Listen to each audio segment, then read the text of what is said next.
The Legend of Dunkerron, public domain reading, from Fairy Tales and Traditions of the South of Ireland, circa 1844.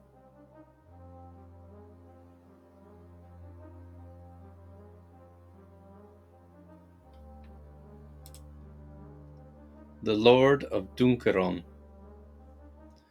The Lord of Dunkerron, O'Sullivan Moor, why seeks he at midnight the sea-beaten shore? His bark lies in haven, his hounds are asleep. No foes are abroad, on the land or the deep. Yet nightly the Lord of Dunkerron is known, on the wild shore to watch, and to wander alone. For a beautiful spirit of the ocean, 'tis said, the Lord of Dunkerron would win to his bed. When moonlight the waters were hushed to repose, that beautiful spirit of ocean arose. Her hair full of lustre just floated and fell, o'er her bosom that heaved with a billowy swell. Long, long had he loved her, long vainly essayed to lure from her dwelling the coy ocean maid, and long had he wandered and watched by the tide to claim the fair spirit, O'Sullivan's bride. The maiden she gazed on the creature of earth, whose voice in her breast to a feeling gave birth, then smiled and abashed as a maiden might be, looking down gently sank to her home in the sea. Though gentle that smile as the moonlight above, O'Sullivan felt 'twas the dawning of love, and hope came on hope, spreading over his mind, like the eddy of circles her wake left behind. The Lord of Dunkerron, he plunged in the waves, and sought through the fierce rush of waters their caves, the gloom of whose depth, studded over with spars, had the glitter of midnight when lit up by the stars. Who can tell or can fancy the treasures that sleep, entombed in the wonderful womb of the deep, the pearls and the gems as if valueless thrown, to lie mid the sea-wrack, concealed and unknown. Down, down went the maid, still the chieftain pursued, whose flies must be followed ere she can be wooed. Untempted by treasures, unawed by alarms, the maiden at length he has clasped in his arms. They rose from the deep by a smooth spreading strand, whence beauty and verdure stretched over the land.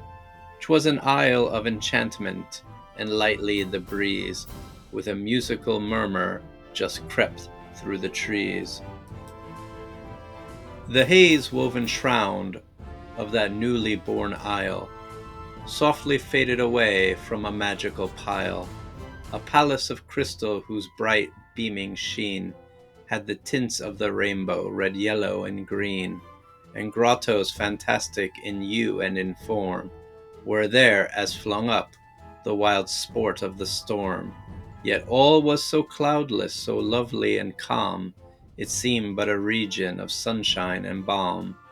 Here, here shall we dwell in a dream of delight, where the glories of earth and of ocean unite.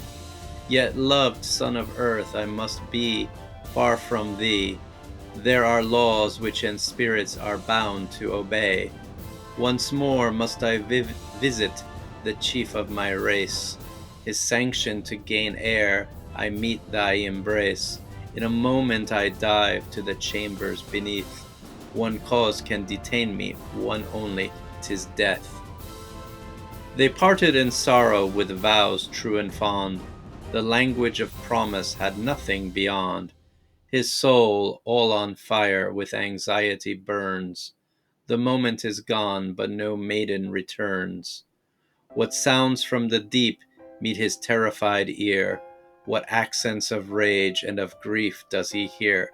What sees he? What change has come over the flood? What tinges its green with a jetty of blood? Can he doubt what the gush of warm blood would explain, that she sought the consent of her monarch in vain? For she all around him in white foam and froth, the waves of the ocean boil up in their wrath. The palace of crystal has melted in air, and the dyes of the rainbow no longer are there. The grottos with vapor and clouds are o'ercast. The sunshine is darkness, the vision has passed. Loud, loud was the call of his serfs for their chief. They sought him with accents of wailing and grief. He heard, and he struggled, a wave to the shore. Exhausted and faint bears O'Sullivan more.